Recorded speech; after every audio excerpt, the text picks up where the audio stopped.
Recently 2023 में हमने एक रेस्क्यू किया था। माउंटेन है हिमाचल में, माउंट यूनम, वहाँ पे हम क्लाइंबिंग के लिए जा रही थी, मैं और मेरी टीम। जो लड़का जिसने हमें ज्वाइन किया था उसकी तबीयत नहीं थी ठीक, हाई एल्टीट्यूड सिकनेस, उनके सिम्टम उसमें दिख रहे थे। सांस नहीं ले पा रहा है, हम आवाज़ कर रहे हैं वो सुन नहीं रहा है वो चीज़ें। बोलो बोलो कुछ तो बोलो। ठीक है, फिर डिसाइड किया कि या नहीं, आवाज़ हम रात को यहीं रुकेंगे इसके साथ ही। फिर मैं टीम को बोला कि आप लोग सो जाओ, नहीं तो कल तुम लोग भी मुझे प्रॉब्लम करोगे। पर मैं ये भूल गया कि मैं भी इस एल्टीट्यूड पे आया हूँ और मैं सबमिट करके नीचे पहुँचा हूँ और मेरे पास इतनी एनर्जी नहीं बची है कि मैं इसको उठा के नीचे लेके जाऊँ। मॉर्निंग में जब मैंने टीम को देखा, खुद को देखा कि सारे वॉमिटिंग करना शुरू कर दिया पूरी टीम ने। फिर जो हमने हार्ड कॉल वहाँ पे लिया था, मैं ऑन कैमरा आपको बताऊँ, मेरे हाथ खड़े हैं, अब मैं यहाँ कुछ नहीं कर सकता, पर आऊँगा जरूर वापस। नीचे से जो मेरी टीम गई वो, और ऊपर से वो लोग, फिर वो दोनों वो थोड़ा सा नीचे लेके आए और यहाँ से ये लोग लेके गए। फिर आगे एक आर्मी सेंटर आता है, फिर मैंने गाड़ी सी दी। उन्होंने हमें इतना बोला कि बस तुम्हारा काम था लाना, जिंदा करना मेरा काम। आज भाई जी अपना होंगे कहीं। The Himachali podcast. नमस्ते, मैं उपदेश और आप देख रहे हैं द हिमाचली पॉडकास्ट और ये है एपिसोड नंबर 19। एपिसोड 19 में हमें ज्वाइन किया है पंकज चंदेल ने, जो कि एक पर्वतारोही हैं और कहलूर एडवेंचर्स इंडिया के फाउंडर हैं। एक ऐसी कंपनी जो कि इंडियन माउंटेन्स में क्लाइंब करने के लिए लॉजिस्टिक्स प्रोवाइड करती है।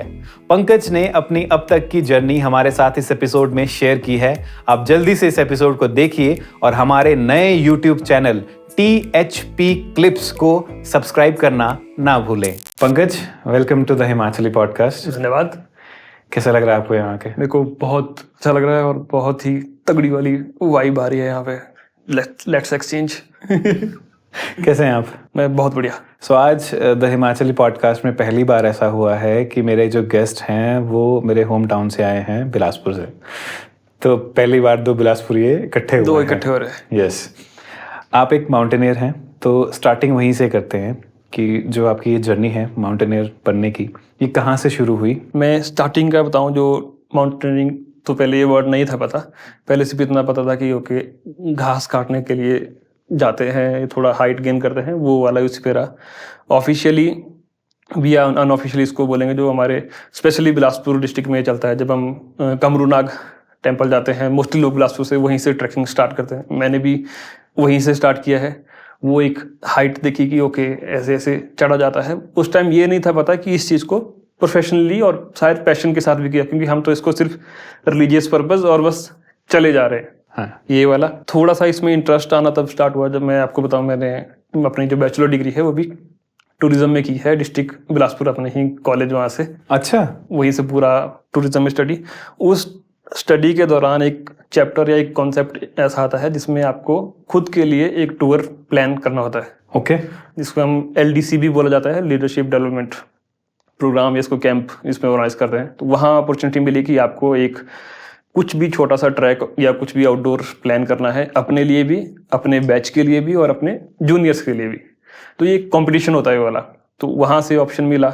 फिर हमने ढूंढा कहाँ जाएं। तो अपने बिलासपुर में ही लोकेशन है बाड़ी डारतू बादरपुर, जो ट्रैक है वो मैंने फर्स्ट अपना सर्टिफाइड जो ट्रैक आप बोल सकते हैं, उसमें वो फीलिंग आई कि ट्रैक कैसे किया जाता है, कैसे लोगों को करवाया जाता है, और उसमें क्या डॉक्यूमेंटेशन वाला होता है, और उसमें ऑर्गेनाइज कैसे होता है कि आपको बस का क्या प्राइस है, क्या लोग खाना खाएंगे, कैसे कैसे लोग एक जगह इकट्ठे होंगे। वो वाला प्लानिंग वहाँ से स्टार्ट हुआ धीरे धीरे करते। फिर वो जब वो बैचलर डिग्री ख़त्म हुआ, जब मैं मास्टर्स भी मेरा टूरिज्म में ही है, फिर वो जब मास्टर्स करने के लिए गया तो थोड़ा सा उसका भी लेवल अप हुआ।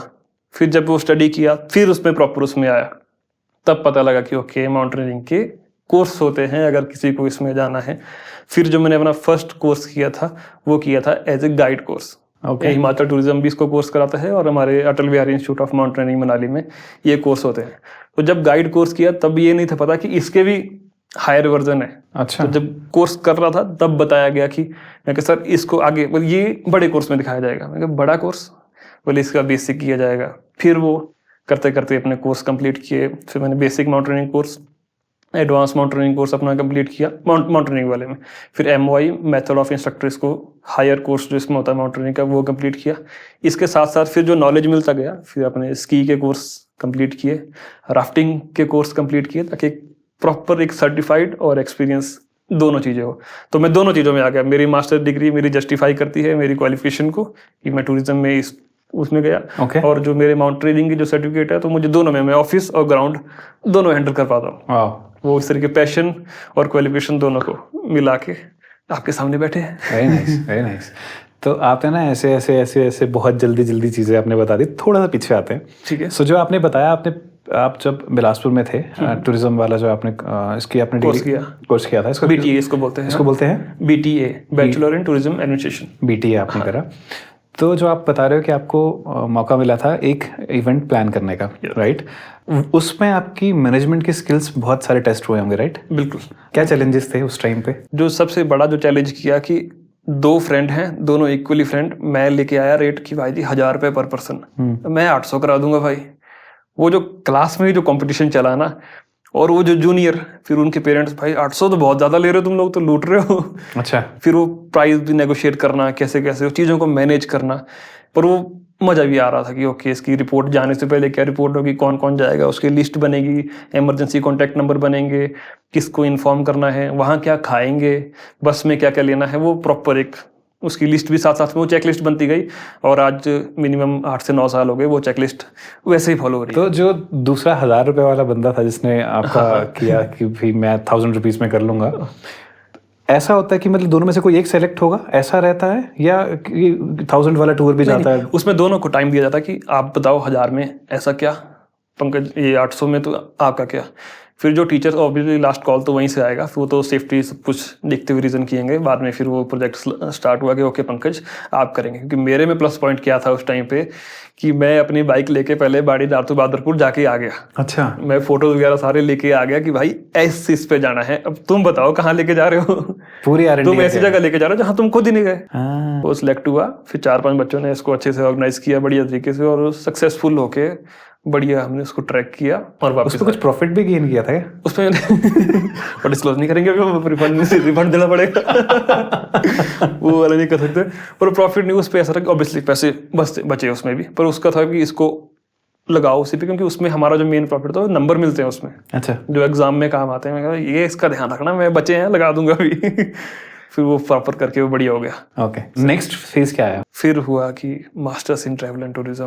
पर जब वो मास्टर्स जुड़ता है तो ऑब्वियसली फील आती है कि ऐसे बच्चे होंगे जो इंग्लिश में बात करते होंगे, हम बैक बेंचर रहे हुए कि क्या करेंगे वहाँ पे जाके, बड़ी बड़ी यूनिवर्सिटी होंगी, चंडीगढ़ में होगा, फिर डर के मारे वो नहीं चंडीगढ़ नहीं, सोलन हिमाचल ही है, ज़्यादा बाहर नहीं भेजेंगे।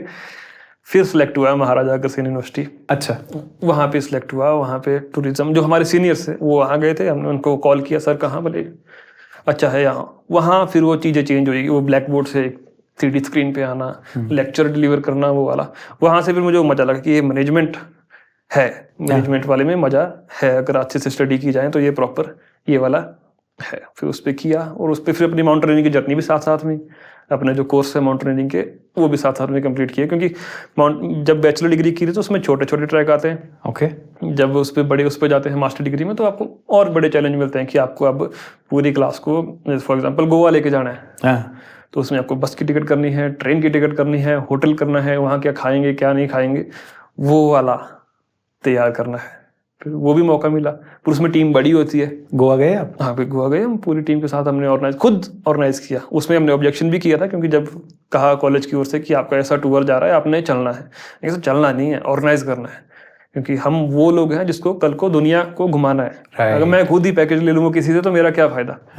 फिर इस पे टीचर्स ने भी एग्री किया कि ठीक है, क्योंकि मोस्टली क्या होता है जब ये इस तरीके के प्रोजेक्ट दिए जाते हैं तो विद इन द स्टेट ही दिए जाते हैं। इतना दूर जाना गोवा तो इतना विश्वास नहीं किया जा सकता कि आप खुद ऑर्गेनाइज करो, और वो भी यंग लड़के गोवा जाना, लड़के उस सब लड़कियां भी लेके जा रहे हो तुम लोग, वो भी गोवा जाना, वो भी खुद ऑर्गेनाइज करना, कैसे करेंगे सर। अच्छा, कितने का पैकेज था वो? पैकेज अभी आई थिंक जितना मुझे याद है वो 7 days का टूर था, 6 to 7 days का। वो अप्रोक्सीमेटली हमने पर डे 1000 रुपीज उस पर हमने मार्कअप रखे, पूरा बना के उसको वो 7 से 8 हज़ार रुपये में इतने चार्ज किया था हमने। ट्रेन के थ्रू पूरा हमने किया था उस पर। उसमें हमने मुंबई कवर किया, खजुराहो कवर किया, उसमें हमने फिर गोवा गए।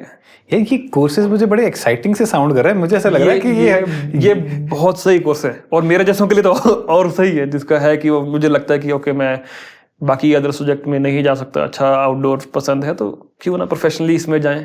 कि अल्टीमेटली ये है ना कि आपको डिग्री चाहिए, डिग्री भी ले लो। जो ये पॉडकास्ट देख रहे होंगे यंगस्टर्स, उनको लग रहा होगा यार ये क्या चल रहा है, ये कब हो गया, ये कोर्स कब आया। ये गोवा 6 से 7 दिन 1000 रुपए पर डे, 1000 रुपये पर डे, वो भी कॉलेज की तरफ से यार, मतलब खुद ऑर्गेनाइज करके, और उसमें भी पैसे बचाए गए, उसमें भी अच्छे खासे पैसे बचाए गए। फिर हमने उस पर कॉन्सेप्ट लगाया कि ओके रेंटल गाड़ियां लेते हैं, खुद चलाते हैं अपने, ये 3-4 गाड़ियां ले लो, क्योंकि हम बैच भी हमारा उस टाइम था 15 से 16 बच्चे, हम पूरे बैच में, ठीक है 2-3 गाड़ियां लो, इसमें घूमो, पैसा भी बचेगा, अपना करेंगे।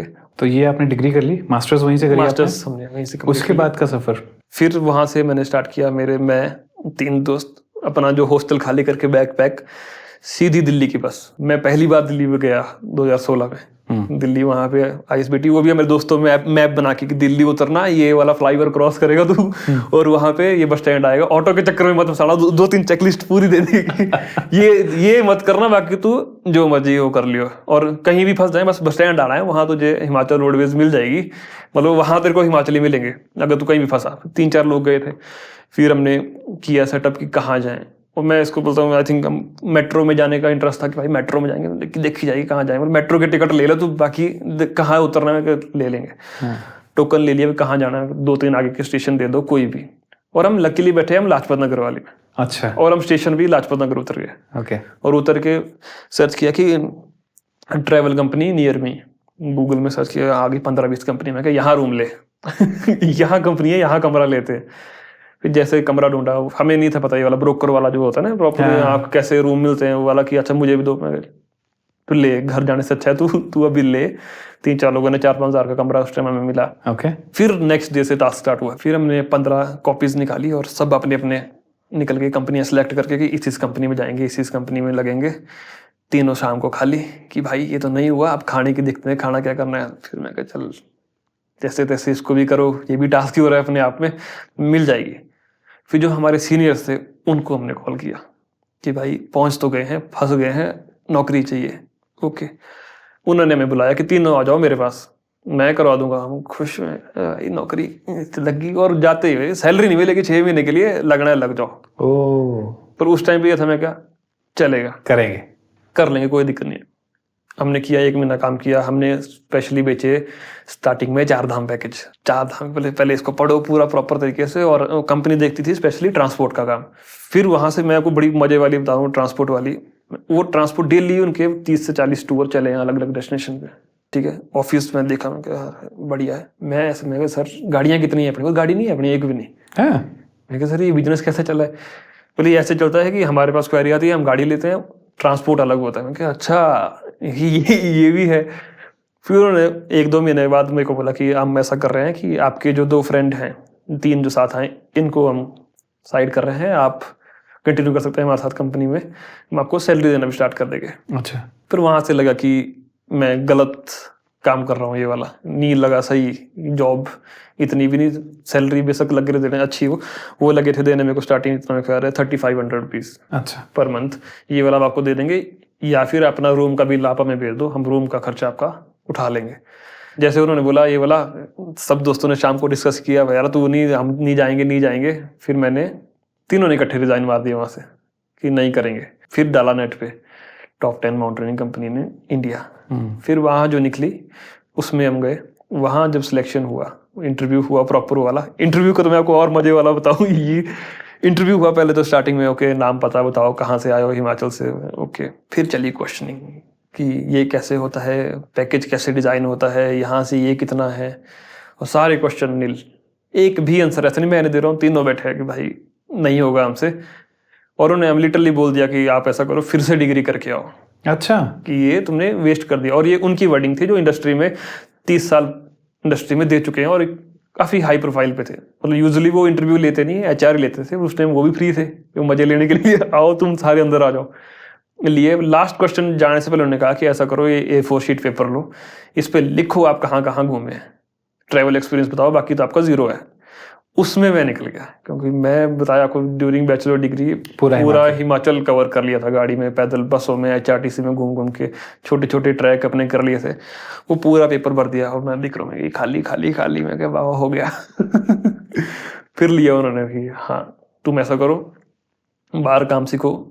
सेम रूल आया उनके पास भी, कोई सैलरी नहीं मिलेगी, 1 महीने तक अगर अच्छा काम नहीं किया तो इंटरनेट के पैसे भी तुमसे लूंगा। मोस्टली इंटरनेशनल फ्लाइट जो होती है ना दिल्ली में, वो आती है रात के टाइम, 2-2-2:30 बजे या 12 साढ़े 12 इस टाइम पे आती है। एयरपोर्ट पे पहुंच जाना है आपने, ऐसा ऐसा। फिर लगी ड्यूटी जी की प्ला कार्ड लेके खड़े रहो। तो दिन में आपको 9 बजे ऑफिस आना है, शाम को 6 बजे जाना है और रात को ड्यूटी देनी है, ये वाला प्ला कार्ड लेके। तो उस टाइम ये भी नहीं था पता कि ठीक है एयरपोर्ट पे करना है, प्ला कार्ड नाम होगा, ये नाम है, वो आएंगे, उनको उठा के गाड़ी में डालना, बस इतना ही काम, इसके आगे कुछ नहीं है। ठीक है भाई करेंगे। उसके हमें पैसे दिए। कितना पैसा? 1000 रुपीज 2016 में, बहुत 1000 पर अराइवल। एक रात में अगर आपने 3 कर लिए तो 3000 रुपये आपके। ये है काम। ये बढ़िया वाला काम है। गए स्टार्टिंग में, फिर हमने जब जो मैनेजर थे हमारे, मैंने पूछा, मैं सर ला तो मेरा हूँ, मेरे लाने के बाद ये जा कहाँ रहे हैं, उसके बाद आप क्यों जाते हैं होटल में मिलने के लिए? बोले वो ब्रीफिंग होती है, उस पर हम ब्रीफ करते हैं। मैं किस चीज़ को ब्रीफ करते हैं? जो उनका ट्रैवल पैकेज है उसको हम ब्रीफ करते हैं कि ऐसे ऐसे चलेगा डे बाई। मैं सर ये भी हमें सिखाओ। फिर बताया हमें कि इंडियन माउंटेनियरिंग फाउंडेशन करके एक ऑफिस है, तो जो भी माउंटेनियर्स फॉरेन से इंडिया आते हैं सबसे पहले इस ऑफिस में जाते हैं, अपने वहाँ पे डॉक्यूमेंटेशन जमा करते हैं और एक ब्रीफिंग होती है वहाँ पे आपके डॉक्यूमेंटेशन की, और अब जिस एक्सपीडिशन पे आप जा रहे हैं सर इसमें भेजो आप। IMF के ऑफिस में गए, इंडियन माउंटेनियरिंग फाउंडेशन। वहाँ मैंने लाइब्रेरी पहली बार देखी कि ओके ये है माउंटेनियरिंग के इक्विपमेंट, ये किताबें हैं। फिर वो ब्रीफिंग होना स्टार्ट हुआ। फिर ब्रीफिंग के बाद मुझे कहा कि अगर तुझे कंटिन्यू करना है ये वाला, तो ये आइटनरियाँ हैं तुम्हें याद करनी है। ओके। एक आइटनरी प्रॉपर मेरे को पहली याद है, मेरा पहला जो ट्रैक था वो वाला जो मेरे को दिया था, वो स्तोक कांगरी करके एक पीक है लद्दाख में, ये हाईएस्ट ट्रैकिंग पीक थी लद्दाख में। ओके। फिर लगे रहे फिर आइटनरी याद करके लाओ इसको। फिर मैं 3-4 दिन बाद यूट्यूब पे वीडियो देख के पूरी, मैं सर पूरा रेडी। फिर वो पूछते हैं कितना हाइट आप गेन करेंगे, कितना किलोमीटर आप चलेंगे, किस एल्टीट्यूड पे कैंप लगेगा, पूरी इन्फॉर्मेशन उसमें पास हुआ। फिर बोला ओके अब तुम गेस्ट को डायरेक्टली ब्रीफिंग कर सकते हो इस ट्रैक के ऊपर। आप कह रहे हो कि आपको फिर जो गेस्ट आते थे बाहर से उनको ब्रीफिंग देनी पड़ती थी, तो कम्युनिकेशन स्किल्स कब सुधारे? During arrival, airport arrival, hello sir.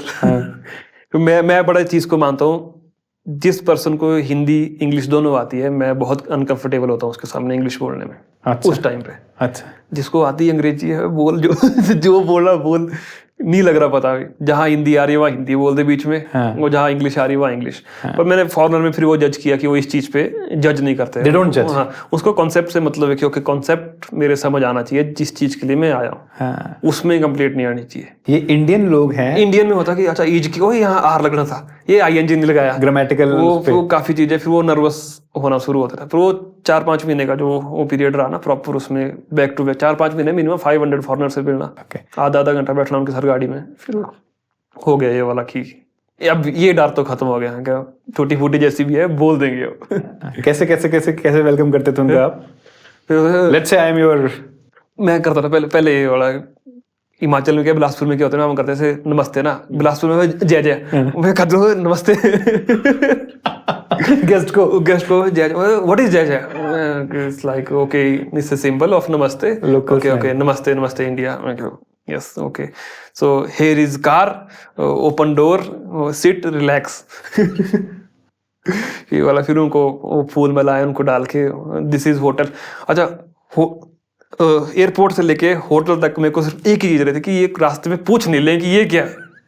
अच्छा ये डर रहता था? ये डर ऐसा धक धक लगी रहेगी। और दिक्कत क्या है कि जो साथ में ड्राइवर बैठा है वो कर रहा है 15-20 सालों से, उसकी आती है उसको बढ़िया। अच्छा, उसको बढ़िया वाला आ रहा है कि हाँ भाई ऐसा ऐसा होता है।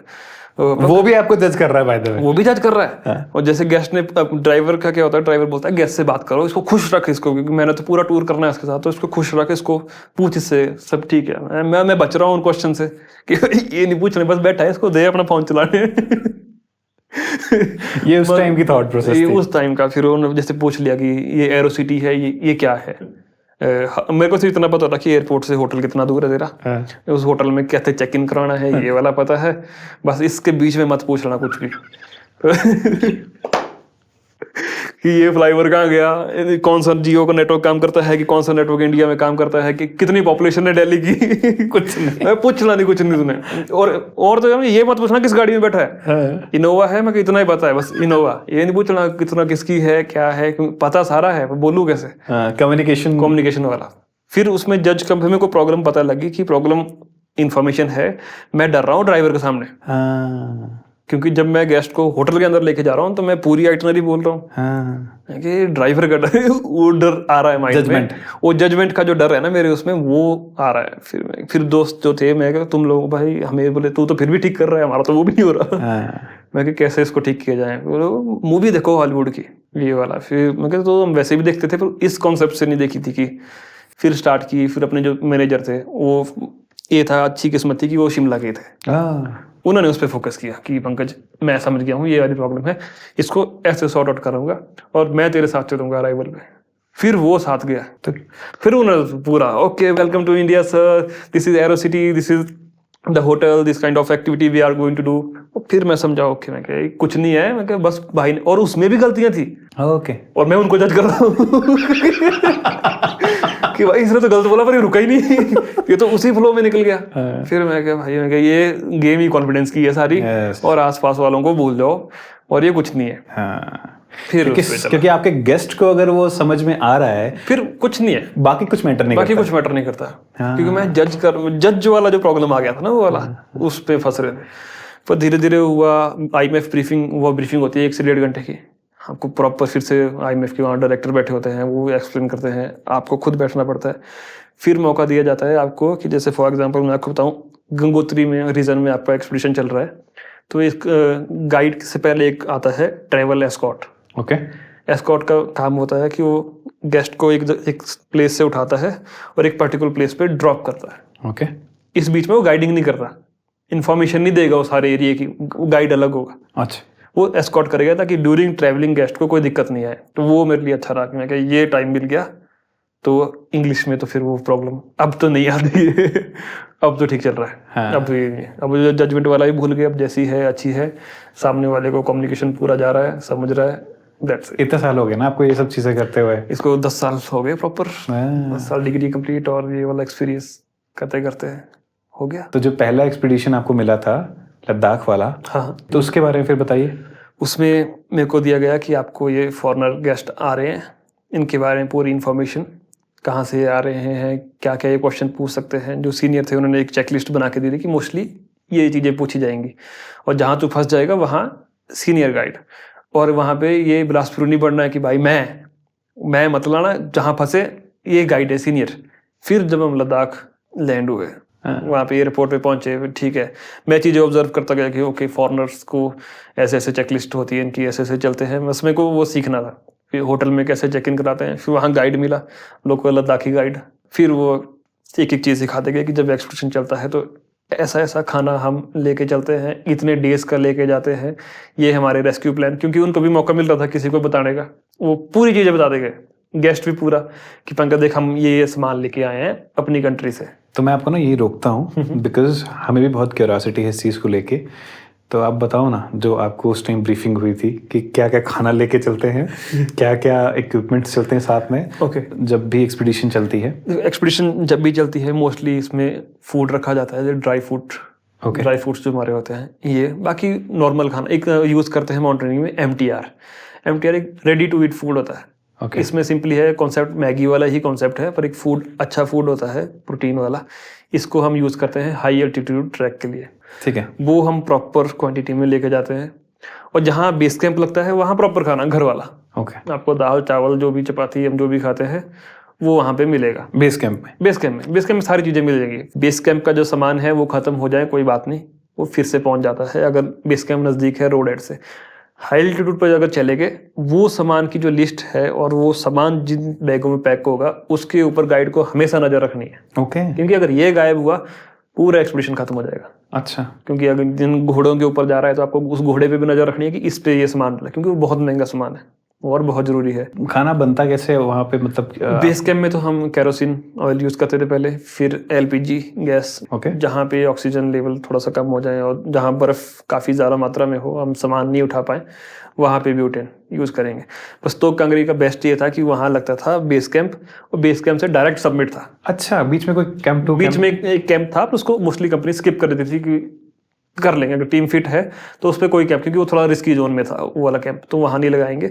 एक्लिमेटाइजेशन के लिए ऊपर जाएंगे, उस कैंप तक 2-3 घंटे बैठेंगे, नीचे आएंगे और नेक्स्ट डे सीधा पुश मारेंगे ऊपर के लिए। और पंकज रेडी है, पहले तो मैं पूरा रेडी, मैं पूरा हिमाचली, मैं क्या बढ़िया, पूरा इक्विपमेंट पूरा बता दिया कि ये डालना है, और रात को उठना है 2:30 बजे। बोले गेस्ट और तुझे देख के लग रहा है कि तुम थोड़ा वीक हो, तो हम उठेंगे 12 बजे। और जिस दिन भी सबमिट होता है ना, किसी भी माउंटेनियर से पूछो, नींद नहीं आती रात को।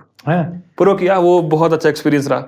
टीम भी काफ़ी अच्छी थी, जर्मन के लोग थे उनके साथ में, बढ़िया। वो गाइड में जो मेन गाइड था वो आगे चला था, 2-3 गेस्ट पीछे, उसके बीच में मुझे डाला था, फिर गेस्ट पीछे, और एक गाइड, सीनियर गाइड चलता है, पीछे भी चलता है वो वैसे। फिर वो तीनों के पास एक कम्युनिकेशन सेट दिया जाता है, वॉकी टॉकी, ताकि तीनों कनेक्टेड रहे। और जो मेन गाइड होता है उसका जो वॉकी टॉकी है वो कनेक्ट होता है बेस कैंप से, ओके। ताकि वो वहाँ भी बात करते रहे कि हाँ ठीक है। और जो बेस कैंप वाला था उसका कनेक्ट होता है रोड एड वालों से, कि वो ऐसे फिर वो कम्युनिकेशन चेन ऊपर तक बना होता है कि किसी को भी कोई दिक्कत आए तो कम्युनिकेशन में बैरियर नहीं आना चाहिए। कौन कौन से इक्विपमेंट्स हैं जब भी आप एक समिट पे जाते हैं, जब भी एक एक्सपीडिशन पे जाते हैं? ओके, इसकी एक चेकलिस्ट है जो हर एक तो फर्स्ट ऑफ ऑल माउंटेनियर्स की होती है कि उसका ये है, इसको हम हेड टू डाउन भी इसको करते हैं काउंट की, ठीक है। आपकी प्रॉपर कैप होनी चाहिए, आपका गॉगल, क्लॉथिंग, ये तो हो गया अपना क्लॉथिंग वाला। टेक्निकली में आता है आपके जो क्रैम्पॉन्स हम डालते हैं शूज़ के नीचे, ताकि हम जो इजी आइस होती है ना, हार्ड आइस, नोकीले से जो, हाँ, उस पर हम इजीली उसको डाल पाएँ और उस पर वॉक कर पाएँ। ठीक है। बूट्स आपकी अच्छी क्वालिटी के होने चाहिए ताकि उसके अंदर स्नो ना जाए। कितने महंगे बूट्स होते हैं? बूट्स जो प्रॉपर कंपनीज के आते हैं वो 60 से 70 हज़ार से आगे चलते हैं। कुछ कंपनीज हैं जिसको 20,000 रुपीज़ में देती हैं। कुछ जो माउंटेन है, इजी जो माउंटेन है, फॉर एग्जांपल स्टोक कांगरी की बात करो, उसमें नॉर्मल वाले जो शूज़ है वो काम कर जाते हैं। बाकी अब जितने हाई एल्टीट्यूड पे जाते जाओगे शूज़ उतना ही अच्छा चाहिए। ओके। शूज़ हो गया, ग्लव्स हो गया। फिर एक है आइसेक्स, हमारा टूल आता है जो थर्ड लेग ऑफ माउंटेनियर हम कहते हैं इसको, हम हाथ में लेके कुदाली, वो हो गया आइस एक्स। हाँ। एक होता है हार्नेस डाला जाता है, फॉर एग्जांपल एक आपका मैं इजी उसमें बताऊं तो जैसे अंडरवियर डालते हैं प्रॉपर ये वाला, उस पर से यहाँ पे आपको एक हुक मिलेगा जो रोप से कनेक्ट होता है। ओके। तो जितने भी जो टीम चली होगी वो प्रॉपरली उससे कनेक्ट रहेगी एक ही रोप में, कि आपको पता लगता रहे। फिर आता है जब सुपर टेक्निकल सेक्शन कहीं लगता है हमें कि इस पीक में आ रहा है, तो वहाँ होती है फिक्स रोप। फिक्स रोप का मतलब होता है कि जो सीनियर गाइड होंगे वो आगे जाएंगे, उस टेक्निकल सेक्शन में पहले खुद क्लाइंब करेंगे, थोड़ा सा अनसेफ वे में भी करते हैं वो वाले, क्योंकि वो एक्सपीरियंस है तो वो जाते हैं। फिर वो ऊपर से एक रस्सी डालते हुए जाते हैं नीचे से, प्रॉपर ऊपर चैनल से फिट करते हुए उस रस्सी को पकड़ के फिर बाकी के लोग, पूरी टीम, जुमारिंग टेक्निक है ये वाला, इक्विपमेंट को यूज़ करके वैसे ऊपर चढ़ते हैं सारे। क्या टेक्निक है? जुमार एक टेक्निकल है, ओके। इक्विपमेंट है, इसको हाथ में डाल के अपने उस रोप पे फिक्स करके उसको पकड़ के फिर सारी टीम सबमिट पे पहुंचती है। मेरे को एक क्वेश्चन है इससे रिलेटेड, कभी किसी एक के साथ कुछ मिसहैपनिंग हो जाए, ओके, कोई अगर अज्यूमिंग कि कोई एक बंदा ऊपर से नीचे गिर जाए, ओके, तो जो नीचे पूरे इतनी लाइन लगी पड़ी है लोगों की, वो कैसे? देखो, एक तो होता है कि जब आप किसी सेक्शन में वॉक कर रहे हैं और आप सारे जो गेस्ट है, क्लाइंबर्स हम बोलेंगे, सारे जो क्लाइंबर है एक रोप में अगर अटैच है और वो वॉक उस पर क्लाइंब कर रहे हैं। फॉर एग्जांपल अगर आपका फॉल होता है तो कुछ टेक्निक्स हैं जो आपको ड्यूरिंग माउंटेनियरिंग को सिखाई जाती है कि कैसे आपको सेल्फ रेस्क्यू करना है या आपके साथ वाले का रेस्क्यू हो जाए। फॉर एग्जांपल अगर आप मेरे से आगे चले हैं, हम 3 लोग पीछे हैं, अगर आपका फॉल होता है तो तीनों को अरेस्ट करना है। कैसे करते हैं उसमें?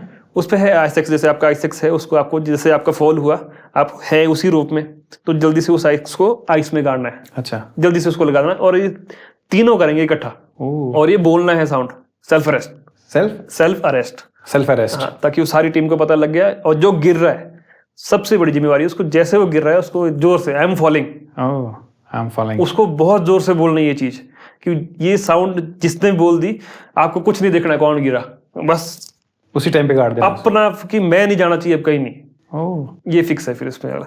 तो इसमें अगर 5 लोग चल रहे हैं, अगर तीसरे नंबर वाला गिर गया तो आगे 2 वाले, पीछे 2 वाले रेस्ट करेंगे, आगे वाला गिर गया पीछे 4 लोग रुकेंगे, पीछे वाला रुक गया तो आगे 4 है। ये उसमें चलता है। और जब हम वॉल क्लाइंबिंग की ओर चलते हैं। एक सेक्शन ऐसा होता है जिसमें 40-45 डिग्री स्टीप वॉल को क्लाइंब कर रहे हैं, तो उसमें टेक्निकली की सारी टीम इकट्ठी नहीं जाएगी। अच्छा, उसमें लोग वेट करते हैं कि पहले एक लोग जा रहा है, एक पर्टिकुलर सेक्शन तक ये पहुंच गया, अब ये दूसरी रोप को अपने अटैच कर रहा है, तो अब दूसरा चलेगा। उस पर एक है लिमिटेशन कि इतना ही लोड देके हमें चलना है, कि ऐसा अगर कुछ भी फॉल हुआ तो पूरी टीम नहीं जानी चाहिए साथ में। तो उसमें पर वो है ना माउंटेनियरिंग कोर्स, ये वही सिखाया जाता है प्रॉपर कोर्स ये वाला, कि हाँ ये है, इस चेकलिस्ट को फॉलो करो, कोई प्रॉब्लम नहीं है। तो पहला एक्सपीडिशन आपका हो गया फिर स्टोक कांगरी वाला पहले हुआ एज ए लर्नर। ठीक है, अच्छी रिपोर्ट दी गाइड ने कि ठीक है लड़का कर रहा है ये वाला। फिर एक हफ्ता लद्दाख में ही घूमो जितना आपने घूमना है ये वाला, अब गाइडिंग स्टार्ट कर दो अपना। अब आप आगे चलेंगे, लीड करेंगे प्रॉपर इसमें। वाह, फिर वो चलता गया, फिर तो एक महीने में 6 टाइम तो कांगरी सबमिट, अच्छा, बैक टू बैक।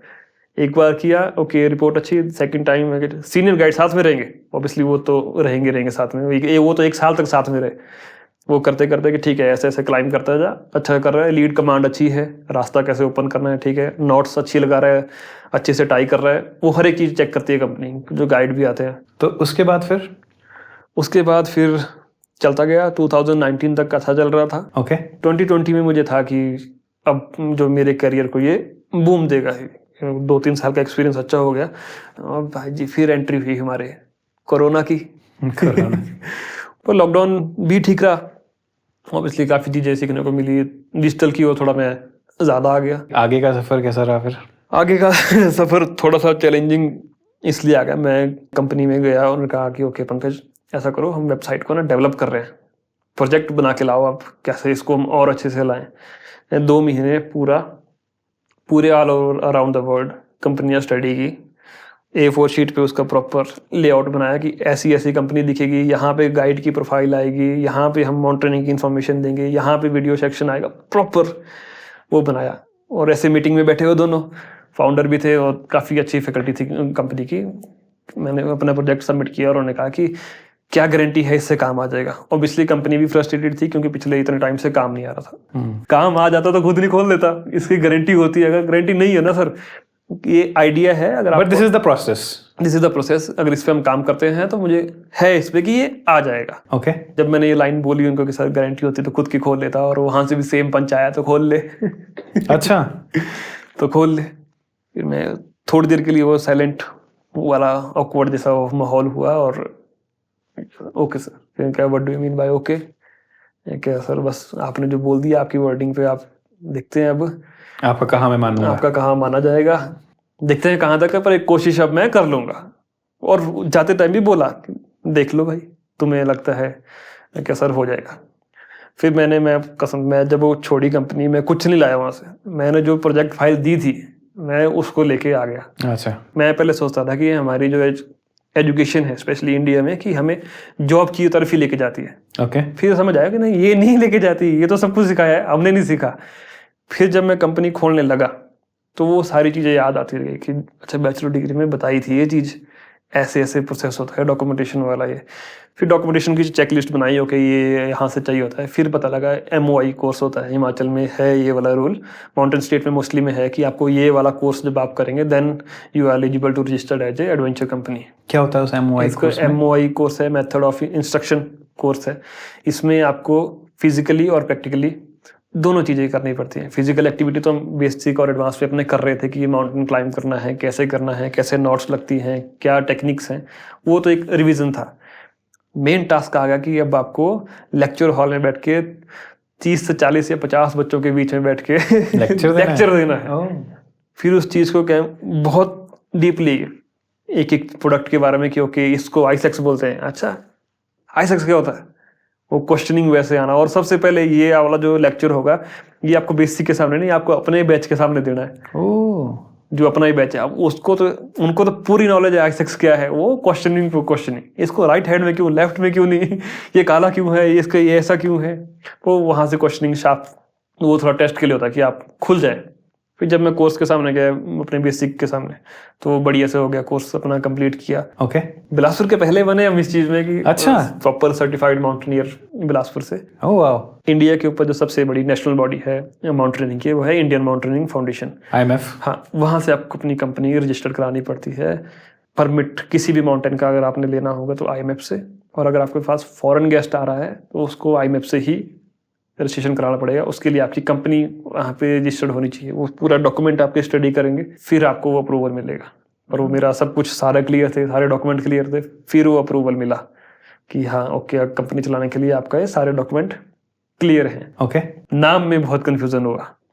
जिस नाम से सर्च कर रहा था ना मैं कंपनी, जिस नाम से भी सर्च, अपने नाम पे भी सर्च कर ली, उस पे भी नाम पे कंपनी है। अच्छा। ट्रैवल कंपनी इतनी खुली हुई है। फिर मैं फैमिली के साथ बैठे हुए क्या खोले क्या खोले, फिर वहीं से एक बस वो आ गया थॉट माइंड में कि अपने बिलासपुर को लेके अगर तो इतना कर रहा है कि बिलासपुर में भी माउंटेनियरिंग या टूरिज्म आना चाहिए, तो क्यों ना बिलासपुर का ही नाम।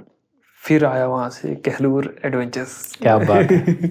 यहाँ से फिर प्रॉपर वेलकम हुआ। तो साधारण भाषा में समझाइए कि कहलूर एडवेंचर्स आज की डेट में क्या करती है। शादियों में टेंट देखें, डीजे वाला आता है, टेंट लगाता है, सिमिलर कॉन्सेप्ट है कि Kahlur adventure provide the logistic support to climb the mountains of India. Okay. Logistic मतलब हो गया कि आपका टेंट, खाना पीना और जो भी टेक्निकल इक्विपमेंट लगेगा, आप माउंटेन का नाम बताओ, मेरी टीम वहाँ पे सब कुछ लगा के दे दे।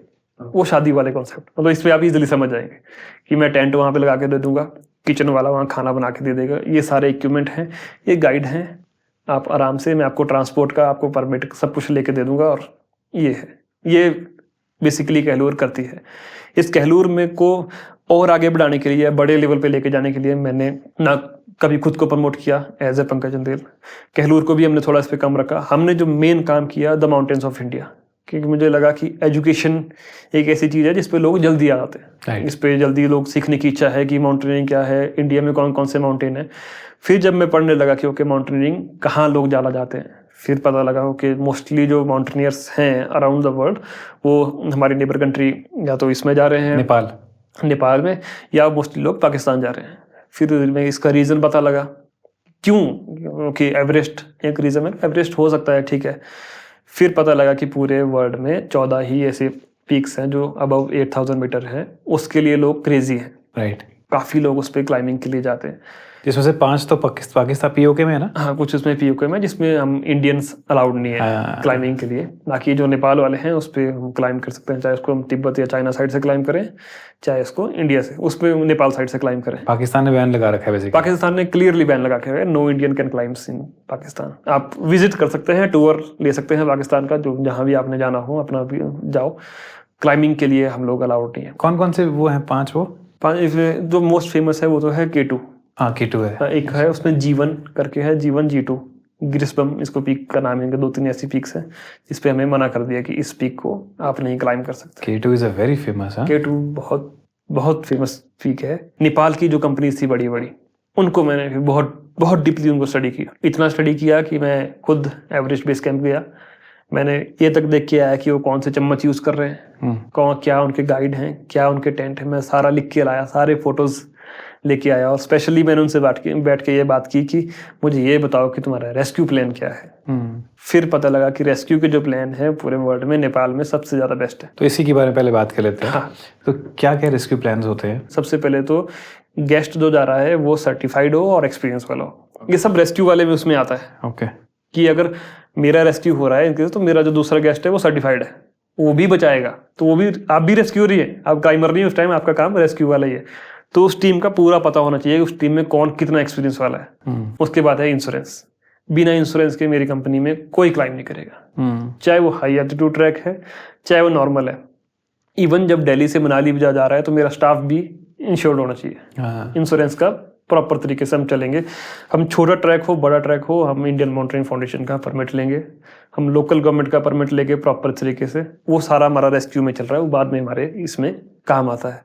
उसके बाद चलते हैं इक्विपमेंट सेफ्टी के कैसे कैसे चलते हैं। जो सबसे पहला है कम्युनिकेशन, जिस पे हम काम करते हैं, वो है सैटेलाइट फ़ोन। सैटेलाइट फ़ोन लेना एक अपने आप में कॉस्टली भी है, थोड़ा सिरदर्दी वाला काम भी है कि इसको संभाल के रखना भी। आपको ये नहीं है कि कोई भी फ़ोन जेब में डाल के चल पड़े, ये प्रॉपर तरीके से कौन इसको यूज़ कर रहा है, उसकी इन्फॉर्मेशन, किसको फ़ोन किया जा रहा है, उसकी इन्फॉर्मेशन पहले पुलिस स्टेशन में देनी पड़ती है। सैटेलाइट फ़ोन कितने का आता है? सैटेलाइट फ़ोन आपको मिनिमम एप्पल के बराबर ही है, आपका 1.5 लाख तक का आपका एक फ़ोन आता है, और उसका आपका पर ईयर आपको उस पर मिनिमम 25,000 रुपीज़ आपको उसकी आप तो फीस मान लो या उसका रिचार्ज मान लो हर साल आपको देना पड़ेगा। आप उसको यूज़ करो चाहे नहीं करो, ये आपको लेना पड़ेगा। फिर उसमें चेकलिस्ट पड़ी हो कि यहाँ यहाँ ये अलाउड है, यहाँ यहाँ ये अलाउड नहीं है। फिर एक गार्मिन एक कंपनी है, उसके GPS आते हैं, उसका क्या है, जैसे हमारे सैटेलाइट फ़ोन लद्दाख में बिल्कुल बैन है, आप नहीं इसको यूज़ कर सकते, तो वहाँ के लिए अल्टरनेट तो चाहिए था, तो उसका अल्टरनेट था एक GPS आएगा, उस पर है ईजी, उसमें कुछ ऑटोमेटिक टाइप्ड मैसेज होते हैं, I mean emergency, I am good, इस तरीके के, वो तो उस पर टाइप नहीं कर सकते, वो 4-5 मैसेज उसमें फिक्स हैं, और वो पर्टिकुलर नंबर ही है जिन पे वो जाएगा, वो कहेगा, ताकि जब टीम क्लाइंबिंग के लिए जाए कुछ भी हो तो इस पर क्लिक कर दियो, इन्फॉर्मेशन चली जाएगी। सबसे बड़ा जो रेस्क्यू है जो प्लान में हमारा काम करता है वो है लोकल सपोर्ट। आप इंडिया के किसी भी कोने में काम करो, चाहे माउंटेन में चाहे कहीं भी, अगर आपका लोकल सपोर्ट अच्छा है, लोकल के साथ आपकी अच्छी बनती है, आपको रेस्क्यू में कोई प्रॉब्लम नहीं आएगा। सिर्फ इतना है कि आपको, अगर आप पूरे सिस्टमेटिक तरीके से लोकल के रूल जो भी है रेगुलेशन उनको फॉलो करते चलेंगे, तो कहीं भी अगर कोई प्रॉब्लम आए आपको सिर्फ इतना ही बोलते हैं कि अच्छा किसकी कंपनी है, अच्छा पंकज कैलूर वाले फंसे हैं ऊपर, चलो। वो सपोर्ट होना आपका बहुत ज़्यादा ज़रूरी है, और ये सपोर्ट मुझे सबसे ज़्यादा 2 जगह मिला है जो मेरे को हार्डकोर। एक तो मनाली में बहुत जब भी जरूरत पड़ी लोग खड़े, और उससे ज़्यादा मिलता है मेरे को कारगिल में। मैंने कारगिल पर्टिकुलर माउंट नून और कुन जो इंडिया में 7000 मीटर की पीक है, मोस्ट फेमस पीक्स हैं ये वाली, इसमें इंडियन आर्मी भी काफ़ी अपनी ट्रेनिंग करती है, और मोस्टली फॉरेनर जो बाहर से आते हैं वो भी ट्रेनिंग करते हैं। उस पर्टिकुलर एरिया में मैंने 4 से 5 साल काम किया, उसी रीजन में। तो उन लोकल से इतना बॉन्ड हो गया था कि कुछ भी जरूरत पड़ेगी पंकज तू हमें बोलना, उस चीज़ को रखा। उसको और एडवांस करने के लिए मैंने क्या किया उस पर कि एक चेन सिस्टम बनाया अपने हर एक्सपीडिशन पे, कि जब जैसे गाड़ी ड्रॉप करेगी किसी भी पॉइंट पे कि यहाँ से आगे पैदल जाना है, वो गाड़ी वहीं खड़ी रहेगी। अच्छा, मैं पे करूँगा, तुम वहीं खड़े रहो, कोई प्रॉब्लम नहीं है। 10 दिन 15 दिन आपने गाड़ी खड़ी रखनी है, वो वाला। और लोकल से जो चेन सिस्टम बनाया, फिर जब इस टाइम पे हमारी 5 बजे कॉल आएगी सैटेलाइट से, इस पे सॉरी वॉकी टॉकी से, मैं आपको कॉल करूँगा शाम को 5 बजे, तो आपने 4:30 से लेकर 5:30 तक उसके सामने बैठना है। इस टाइम पे अगर कॉल नहीं आया, दैट मीन्स कुछ हो रेस्क्यू के लिए आपने फिर तैयार रखना है। अच्छा, ये वाला। और जो इसके बाद एडवांस में हम यूज़ करते हैं वो है हमारा लेटर, चिट्ठी वाला काम हमारा आज भी चलता है। हमें कहीं भी किसी भी बेस कैंप में, जैसे अगर मैं किसी पर्टिकुलर एक्सपीडिशन पे गया हूँ और आपकी दूसरी टीम है, आपका एक्सपीडिशन खत्म हुआ और मेरे में कुछ प्रॉब्लम आ रही है, तो मैं आपके पास मैसेज भेजूंगा चिट्ठी में कि फॉर एग्जांपल या खाना खत्म होने वाला है, या ये मुझे ज़्यादा बीमार लग रहा है। इस तरीके की जो भी इंफॉर्मेशन होती है हम हाथों में भेजते हैं लोगों के। चिट्ठी चलती है अभी भी चलती है, माउंटेनियरिंग में बहुत ज़्यादा चलती है ये वाली। क्या बात है। और सबसे सिक्योर यही है, इसको मानते हैं कि आपका जो भी है आप लिख दो, ये प्रॉब्लम आ रही है, 3-4 लोगों को उस चिट्ठी को दे दो, वो डेफिनेटली आपके पास पहुंचेगी। हमारा ये है कि जब भी रेस्क्यू का या कुछ भी अगर आपके पास इंफॉर्मेशन देनी है ना, तो सारे जितने भी स्कूल हैं जुगाड़ सब लगा दो। ये है तब तक जब तक रेस्क्यू लग रहा है कि हाँ ये, अब आते हैं फाइनल स्टेज पे कि अब पता लग रहा है अब रेस्क्यू हो रहा है। तो इंडिया में क्या है, मोस्टली हम डिपेंड रहते थे हेली रेस्क्यू पे। हेली रेस्क्यू इंडिया में थोड़ा सा मुश्किल है। इंडिया में मोस्टली जो हमारा रेस्क्यू करती है वो इंडियन आर्मी करती है। ओके। हर कोने में इंडिया के वो लोग पहुंच जाते हैं बिना किसी क्वेश्चनिंग के। डॉक्यूमेंटेशन अगर पूरे हैं तो कोई प्रॉब्लम नहीं है, डॉक्यूमेंटेशन अगर कम है तो फिर प्रॉब्लम है। फिर इसलिए वो चेक लिस्ट मैंने कहा ना, ऊपर से सारी साइन होकर चलती है। ओके। तो जो 7000 वाले हैं नुन कुन, जिसको कुछ बाहर फॉरेनर्स नन कन भी बोलते हैं, तो वो आपने खुद, मैंने खुद क्लाइम किया नून, मैंने खुद क्लाइम किया है। कितनी बार क्लाइम किया है? एक बार क्लाइम किया है, सबमिट जिसको बोलूँगा मैं। उस ड्यूरेशन में उस पर्टिकुलर जगह पे गया हूँ मिनिमम 30 से 40 बार। सबमिट एक बार कर लिया, संतुष्टि हो गई। बाकी वहाँ पे एक्सपीडिशन ऑर्गेनाइज करना, कैंप 1, वो जगह मुझे पर्सनली बहुत ज़्यादा पसंद है। वो मेरे को माउंट नून एक ऐसी जगह लगती है जहाँ से मुझे लगता है वो कैलूर एडवेंचर्स वहाँ से बनी है, पंकज चंदेल वहाँ से बना है। कैसे? उस पीक से, उसमें वो जो वाइब है वो, इसको मैं पता नहीं कैसे वो करूँ। मैं जब भी कोई प्रोडक्ट सेल करता हूँ अपनी कंपनी में ना, मुझे जब पूछते हैं कि पंकज इस क्या क्या इंक्लूजन है, क्या क्या इस प्राइस में क्या क्या मिलेगा, मेरा सिंपल सा होता है कि you will find your self in their. ये सबसे बड़ा इंक्लूजन है। अगर आपको खुद से मिलना है तो ये माउंट नून जो मुझे लगता है। बाकी आप किसी भी माउंटेन में जाओ, सब में यही है, सबकी अलग अलग एनर्जी है। मुझे वहाँ पे ज़्यादा मिली और मुझे उस एरिया में काम करने का बहुत मज़ा आता है। अच्छा। उसे वहाँ के लोग सपोर्टिव हैं, एक अच्छी सी वाइब वहाँ बनती है। और वो पीक इतनी सुंदर है, आप यूट्यूब पे निकाल के देखना, हमारे प्रोफाइल में भी उसके फोटोज डाल के रखे, इतनी सुंदर है कि भाई once in a life at least submit ना हो, मैं इसका कैंप 1 एटलीस्ट इस एल्टीट्यूड तक जाऊं, मजा आ जाएगा। रेस्क्यू की बात कर लेते हैं अभी। हाँ। कोई ऐसा कोई रेस्क्यू आपने किया हो जो आपको याद हो? रिसेंटली 2023 में हमने एक रेस्क्यू किया था, जिसका मुझे काफ़ी चीज़, उसके विजुअल अभी भी हैं, क्योंकि वो इतना पुराना भी नहीं हुआ, लेकिन उसको विजुअल थोड़े ज़्यादा। कौन से मंथ में किया था? हम गए थे इसमें 15 अगस्त के टाइम पे। हमारा एक कॉन्सेप्ट हुआ था कि हम एक प्रोजेक्ट लॉन्च करेंगे जिसमें मेरी पीक जो टीम है वो 6000 मीटर की जो पीक्स हैं उसको क्लाइम करेगी। ओके। तो जब हम एक माउंटेन है हिमाचल में, दैट इज कॉल्ड माउंट यूनम, जिसकी माउंट यूनम। माउंट यूनम। ओके। ये इस तरीके से बताऊँ, लद्दाख और हिमाचल के तरीके से बॉर्डर पे ही है। ओके। भरतपुर एक जगह आती है जिसपा के आगे, वहाँ एक जगह है, वहाँ पे हम क्लाइंबिंग के लिए जा रही थी। मैं और मेरी टीम 3-4 लोगों का बने थे। हमें एक और हमें मिले माउंटेनियर हमारे फ्रेंड कि मैं भी आपकी टीम को ज्वाइन करूंगा, मुझे भी सबमिट पे ले चलो। ओके। मेरे पास अपना खाना पीना रहना सब कुछ है। मैं कहा मेरे पास तो अपना है, अपना परमिट है, अपनी टीम का सब कुछ, इंश्योरेंस है, हम आपको प्रोजेक्ट में तो नहीं डाल सकते। बोले नहीं, मैं बस आपके साथ साथ चलूंगा। और हमारा था टीम का कि बहुत फास्टली हमने इसको क्लाइम करना है, क्योंकि हमारे लाइनअप में और भी हैं। हमें 5 से 6 पीक्स 6000 मीटर की सबमिट करनी है, तो मैं एक पर्टिकुलर माउंटेन पे ज़्यादा टाइम नहीं दे सकता। और ऊपर से टाइम था कि 15 अगस्त को मैं फ्लैग ऊपर लगाऊं। सबमिट किया रात को उठ के, मैं पहले अकेले सबमिट पे पहुंचा, फिर जो मेरे टीम मेंबर थे उनको मैं पकड़ के ऊपर लाया, गाइड की भाई लो तुम्हारा भी सबमिट हो गया। ठीक है। जब नीचे आए, जो लड़का जिसने हमें ज्वाइन किया था उसकी तबीयत नहीं थी ठीक, तो उसके साथ मेरे जो 2 टीममेट थे उसी के साथ थे। ओके। वो सबमिट पे नहीं गए, उन्होंने अपना सबमिट सेक्रीफाइस करके कि हम इसके साथ बैठे हैं पंकज, और इसके साथ आप जाओ। मैं सबमिट करके जैसे नीचे आया, मैं कि क्या है वो सर, ये बात नहीं कर रहा है, आप टेंट में जाके देखो। ठीक है टेंट, और उस टाइम बेस कैंप में कोई नहीं।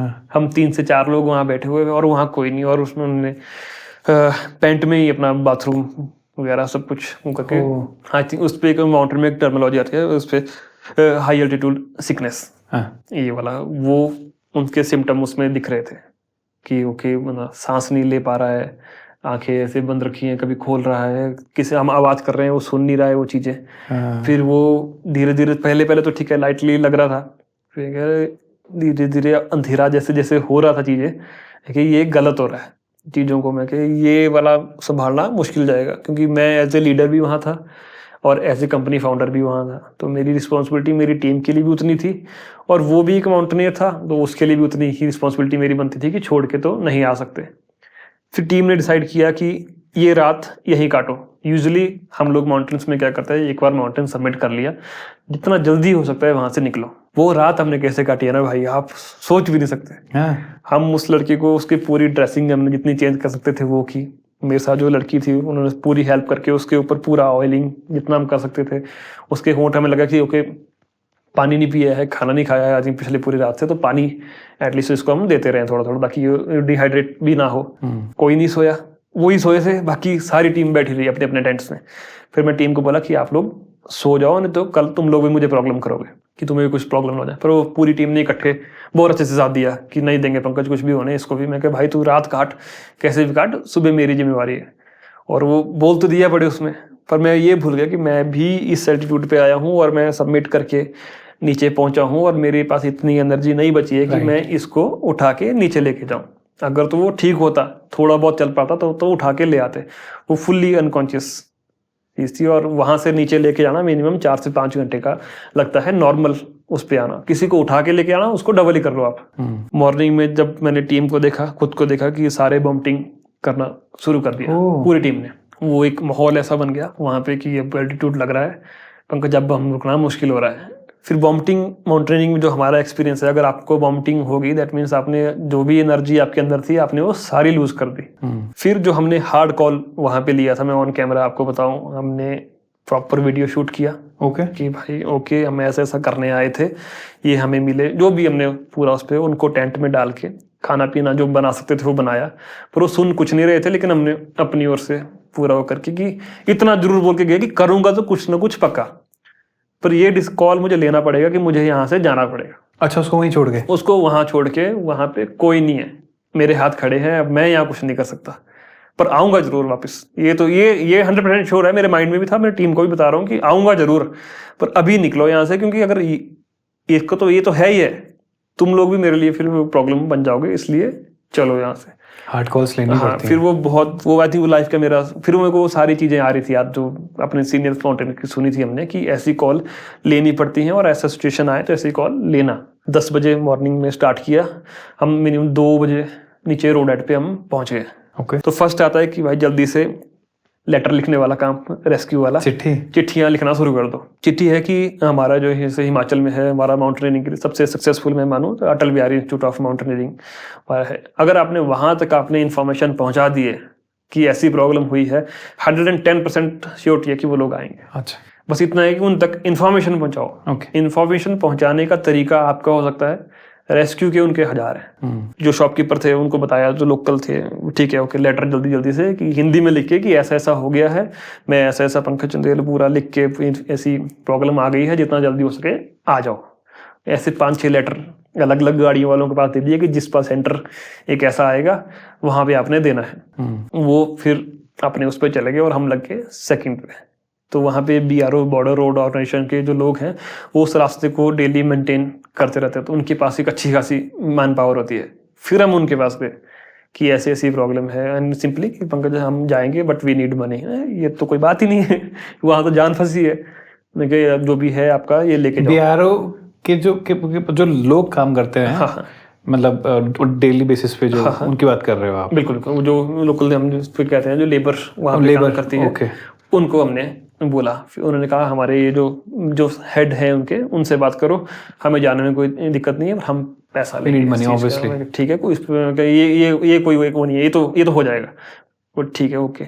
और मनी के बाद उन्होंने कहा कि नहीं, ये तो चाहिए, आपको भी ऊपर जाना पड़ेगा। ओह, आपकी तो ऑलरेडी हालत। मैं ऑलरेडी पहले सबमिट किया है, पूरी रात सोए नहीं है, फिर उसके बाद नीचे पहुंचा हूँ पूरी टीम को लेके, अब आपको फिर से ऊपर जाना है, और ये पूरा टूर में गाड़ी भी खुद चला रहा हूँ सारे उस पर जो टूर चला है। ये प्रॉब्लम हो जाएगा, क्योंकि वो जिम्मेवारी कोई नहीं लेना चाहता था कि मैं तो बोल रहा हूँ कि वो बीमार पड़ा है ऊपर ऐसा वैसा, पर वो एक्चुअल में बीमार है कि नहीं, या कुछ और ही वहाँ पे हो गया, आप हमें नहीं फंसा दो, तो आप तो साथ में चाहिए। फिर एक टीम वहाँ पे ऑलरेडी, जो दूसरी टीम एक सबमिट के लिए जा रही थी बेस कैंप से, उनको हमने इन्फॉर्म किया, आप जब तक बेस कैंप पहुँचोगे एक बार देख लेना उसको बस बेस कैंप में जाके, बाकी मैं रेस्क्यू नीचे से लेके आ रहा हूँ। उन लोगों ने भी इतनी हेल्प की हमारी, मेरे को उनका नाम नहीं पता, पर मैं आपकी वीडियो से बोल दूँ, उन लोगों ने बहुत ज़्यादा हेल्प की। वो उसके टेंट में गए, उनके पास से वो वॉकी था, उन्होंने ग्राउंड में छोड़ा था एक ऊपर, उस पर उन्होंने कम्युनिकेट किया कि इसकी हालत और ख़राब हो रही है, तो जल्दी से रेस्क्यू भेजो। उन लोगों ने भी अपने पास, उनके पास जो भी इक्विपमेंट थे उनसे बांध के, नीचे से जो मेरी टीम गई वो, और ऊपर से वो लोग, फिर वो दोनों वो थोड़ा सा नीचे लेके आए, और यहाँ से ये लोग लेके गए, फिर वो नीचे रोड हेड पे लगे। इस पूरे प्रोसेस में हमें शाम के 8 बज गए। फिर आगे एक आर्मी सेंटर आता है, फिर मैंने गाड़ी सी दी सरचू, जो हिमाचल और लद्दाख का बॉर्डर प्लेस है, वहाँ पे आर्मी स्टे करती है अपना एक्लिमेटाइजेशन होने के लिए भी। वहाँ हम सीधी गाड़ी लेके चले गए, और जैसे मैं गेट पे पहुंचा, गेट पे पूछा क्या है सर, कैजुअलिटी है, ऐसा अंदर ला। हाँ। फिर जो आर्मी का लाइव ऑपरेशन देखा हमने वहाँ पे, कि कोई कुछ नहीं, कि बस अब बचाना है प्रॉपर तरीके से। बल्कि जो वहाँ पे उनके सीनियर थे, कि उन्होंने हमें इतना बोला कि बस तुम्हारा काम था लाना, हाँ। जिंदा करना मेरा काम, वाह, तुम इसकी टेंशन नहीं लो, इसको चाहे हेली से भेजें, चाहे हमें कुछ भी करना पड़े, ये जिंदा। फिर थोड़ी सी शांति आई कि ओके, सही जगह, अब सही जगह हम पहुंच चुके हैं प्रॉपर तरीके से। मैं क्या ओके, आप इसको अंदर लेके जाओ। फिर आर्मी ने उसका पूरा, उसको ऑक्सीजन लगाया सारा। फिर जो उन्होंने हमें रिपोर्ट दी, उसमें लिखा था कि पंकज इसकी मैक्स टू मैक्स 2 घंटे की सांस बची थी। 1.5 से 2 घंटा। कितना ऑक्सीजन लेवल थे उस टाइम? उनका था 15 से 18। सोचो आप, इस पे मोस्टली कोई ही लोग होता है जो इस पे बच पाता है। ब्रेन इस टाइम पे तो पूरा, ब्रेन कोई काम नहीं करता इस चीज पे, और धीरे धीरे मतलब वो आंखें बंद ही करता जाता है इस चीज पे, कि आप लोगों ने तो इसको बचा लिया। फिर मैं लगा ओके, ये फर्स्ट लाइन का जो रेस्क्यू था ये किया, सक्सेसफुल भी यही रहा, और एक लेसन भी दे के गया कि माउंटेन में अकेले नहीं जाना कभी नहीं। फिर उन्होंने प्रॉपर तरीके से, मैं ठीक है, इसका इलाज किया। फिर उनका फ़ोन लिया, फिर टास्क शुरू हुआ कि अब इसके घर पे बताना है। फिर तो वो थे राजस्थान के, फिर कॉल किया कि ऐसा ऐसा हुआ है, एंड दे आर सरप्राइज कि हमारा लड़का गया था मनाली। सर मनाली से minimum to minimum 200 to 250 kilometre आगे है। तो वो शॉक्ड कि नहीं, हमने नहीं भेजा था। फिर उनको पूरा कामली पूरी सिचुएशन समझाई। फिर जैसे ये समझाई वहाँ से फिर वो 50 कॉल आना शुरू, कहाँ पे है, किसके है, मेरी आर्मी वालों से बात कराओ, इससे बात कराओ। मैं हूँ यहाँ पे, अपनी इंट्रोडक्शन पूरी दी, कंपनी की पूरी दी, ताकि वो एक बार फेथ में आ जाए कि हाँ कहीं भी है, सुरक्षित है, इन लोगों के साथ है। फिर वो करके जैसे तैसे वो हुआ पूरा, उन पर रेस्क्यू। रात को केलोंग जो हॉस्पिटल है वहाँ से एम्बुलेंस आई, आर्मी वालों ने बुलाया, उसमें उसको डाल के सेफली नीचे लेके गए और वहाँ से मनाली। आज भाई जी अपना होंगे कहीं। पर वो हमारे लिए एक अच्छा लेसन हो गया। एज ए कंपनी ओनर भी मेरे लिए हो गया कि ओके, कल को मेरे कंपनी का एक्सपीडिशन कहीं भी जाए, एटलीस्ट इस तरीके की चीज़ें होना बहुत कॉमन है माउंटेन में। तो इस चीज़ के लिए मेरी टीम रेडी रहे और इस चीज़ के लिए मेरे पास सारे इक्विपमेंट वहाँ पे होने चाहिए।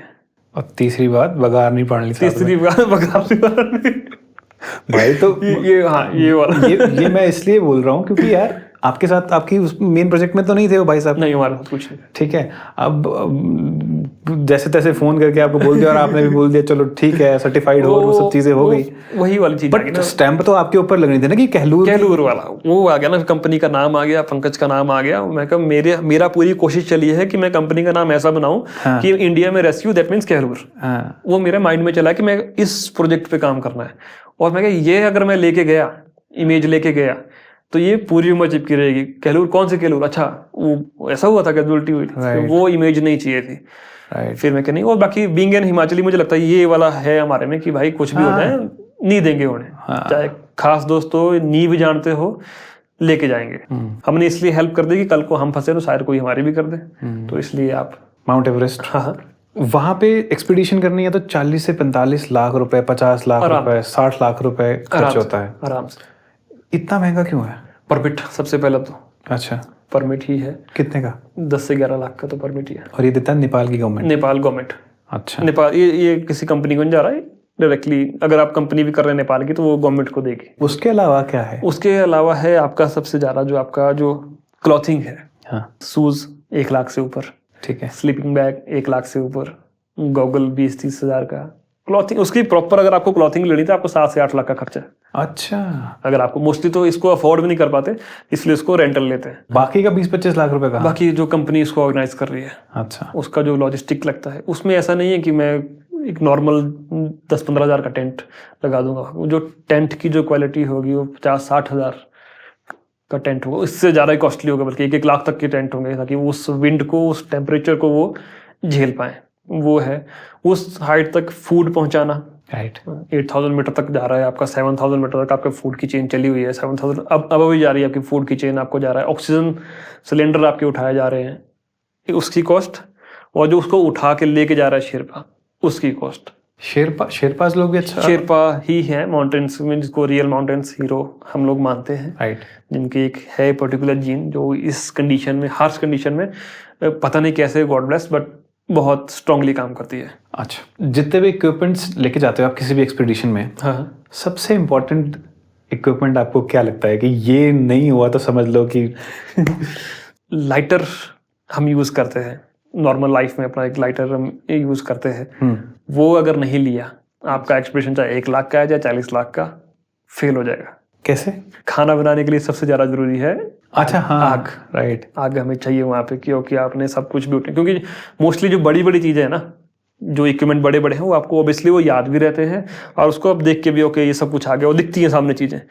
जैसे लाइटर हो गया, ये रहता है जेब में, ये या तो छूट गया बेस कैंप में, या पीछे कहीं गिर गया जेब से निकल के, या कहीं अपने टेंट में गुम हो गया। तो ये सबसे इम्पोर्टेंट इक्विपमेंट हम इसको मानते हैं कि ये नहीं गुम होना चाहिए हमारा। इसको प्रॉपर तरीके से रखना, इसका यूज़ कैसे करना, हाई एल्टीट्यूड में हम गैस को कैसे यूज़ करते हैं, उसके अलग अलग फॉर्मेट, अलग अलग तरीके हैं उसको करने के, वो है। पर ये लाइटर बहुत इंपॉर्टेंट है। और मैं अपने एक्सपीडिशन बताऊँ, मैं एक एक्सपीडिशन में मिनिमम 30 से 40 कैरी करता हूँ अगर मैं 7000 मीटर पीक पे जा रहा हूँ। हाँ, 30 से 40 तो वो गाइड के पास, शेरपा के पास, और जो हमारे गेस्ट हैं सबके पास 2-2 3-3 रहेंगे। हिमाचल के माउंटेनियर्स हैं, बलजीत है, बलजीत कौर है, अमित नेगी है, बिल्कुल, और भी है, आई एम श्योर, नाम नहीं ले पा रहा हूँ। तो आपका एसोसिएशन है इन दोनों के साथ? मेरा सबसे पहले तो अमित नेगी से हुआ था, थ्रू सोशल मीडिया पहले मिले थे, पर जहाँ वो नेपाल में क्लाइंब करते थे, फिर वहाँ से थोड़ा कनेक्शन बना वो, और उसके बाद अभी रिसेंटली बलजीत से। बलजीत से मेरा एज ए कंपनी फाउंडर भी कनेक्शन है, और एज ए मैं उनका फ़ैन भी हूँ। अच्छा, मैं उनकी क्लाइंबिंग स्किल का और जिन जिन चीज़ों को पीछे छोड़ते छोड़ते आज वो इस लेवल तक पहुंची हैं कि आज वो इंडिया को रिप्रेजेंट कर रही हैं माउंटेनियरिंग में, मैं उसका फ़ैन हूँ। ओके, मैं बैठा उनके साथ। मैं लास्ट ईयर जब वो नेपाल से आए थे, मैं काफ़ी 1.5-2 घंटे का डिस्कशन हुआ हमारा गाड़ी में। हम बैठे थे दोनों की, ओके कैसे कर रहे हो, क्या कर रहे हो, जो उनके थॉट प्रोसेस हैं टुवर्ड्स माउंटेनियरिंग, जो उनके थॉट हैं हिमाचल को माउंटेनियरिंग में आगे लेके जाने का और इंडिया को रिप्रेजेंट करना बड़े लेवल पे, वो बहुत बहुत पॉजिटिव है। बलजीत की खास बात क्या लगती है आपको ओवरऑल? वो पॉजिटिविटी पता नहीं कहाँ से है, और उसका है हेल्पिंग वाला जो नेचर है ना, वो मैंने किसी माउंटेनियर में नहीं देखा, किसी में भी। मैं ऐसा नहीं होता, मैं बहुत ज़्यादा लोगों से मिला, 20-25 जो हैं इस फील्ड में, उन लोगों से मिला। उन सब में जो मेरे को अच्छी एनर्जी दी बलजीत कौर ने कि हाँ कि पंकज ऐसे ऐसे चीज़ें हैं, मैं ऐसे ऐसे मैं कर रही हूँ, ये जो प्लान है ना माउंटेनियरिंग के, जो हम शेड्यूल करते हैं या कहीं हम जा रहे हैं, इसका जो कितना बजट है या क्या मैं नेक्स्ट मेरा प्रोजेक्ट है, इसको कोई डिस्क्लोज नहीं करता है। Baljeet is very open, and सबसे ज़्यादा ओपन जो हमें स्पॉन्सर्स देता है माउंटेनियरिंग में। राइट, ये खुद से इतना फंड नहीं होता। अगर आप उस लड़की से पूछो कहाँ से मिलता है, she is very open oh wow, कि मेरे को यहाँ से मिला, you can also try. Wow, फिर मैंने जब बलजीत से पूछा कि मैंने बड़ा सिली सा क्वेश्चन पूछा था उससे कि स्पॉन्सरशिप के लिए ईमेल किसको भेजी, हाँ, तो सी सेड मैंने हर उस आदमी को, हर उस कंपनी को मेल भेजी है जिसके पीछे @gmail.com है। ओह, तो सब आ गए, हाँ, हर उस आदमी को भेजी है। तो वो स्ट्रगल जो है उसका आई थिंक वो उसी ने ही देखा है, उसी ने फेस किया, और उसको फेस का अब तो सुनते ही हैं, करते करते वो उस लेवल तक पहुंची है कि अच्छा लगता है। अमित की खास बात क्या लगती है आपको? अमित का खास इसका जो क्लाइंबिंग टेक्निक है, अच्छा, इसकी टेक्निक्स मैंने इसके साथ 2-3 माउंटेन्स के साथ भी गया हूँ, मैंने इसके जो शेरपाज हैं उनसे भी सुना है, बड़ी शार्प इसकी क्लाइंबिंग है। ये बहुत ही काम तरीके से सबमिट करता है, प्रॉपर सबमिट करके सीधा, इसका वही रूल है, सबमिट भागो यहाँ से, कोई कैंप 1 नहीं, कोई कैंप 2 नहीं, कोई कैंप 3 नहीं, नीचे में भाई base camp, oh wow, safe zone में जितना जल्दी आ सकता है ये उतना अपने आप को रखता है कि ठीक है। और ये बड़ा ही इजीली वो करता है। मैंने इसकी क्लाइंबिंग की वीडियोस भी देखी, जो शेरपाज है, मैंने उनसे भी पूछा कि ये किस तरीके से करता है क्लाइंबिंग, क्या है इसका, लगता है कि आपको आगे भी करेगा, क्योंकि डिस्कशन चलता है हमारा बेस कैंप में बैठ के। तो शेरपाज से खुद बोलते हैं कि ये तो है कि अपना सामान खुद कैरी करता है लड़का माउंटेन में, कि अपना मोस्टली क्या है, ज़्यादातर माउंटेनियर दे देते हैं शेरपा कि भाई तू उठा, मैं तो अपना चलाओ, ये खुद उस पर चलता है, ज़्यादा बात नहीं करता है क्लाइंबिंग के टाइमिंग इसकी है मोस्टली, जो टेक्निकली जो स्किल्स हैं वो बहुत शार्प है। ओके, कि अमित को एज ए रेस्क्यूअर अगर कहीं जरूरत पड़े तो अमित का यूज़ किया जा सकता है, वो इस तरीके से हमारे पास ये बैकअप है। तो इसने ऐसे ऐसे ही सारे माउंटेन सबमिट किए हैं कि ओके प्लस पॉइंट है। और हिमाचल का है, वेरी नाइस। आप किसको आइडल मानते हो माउंटेनिंग में? मैं बलजीत कौर। अच्छा, मैं आंखें बंद करके उस लड़की पे विश्वास करता हूँ, अच्छा, आंखें बंद करके।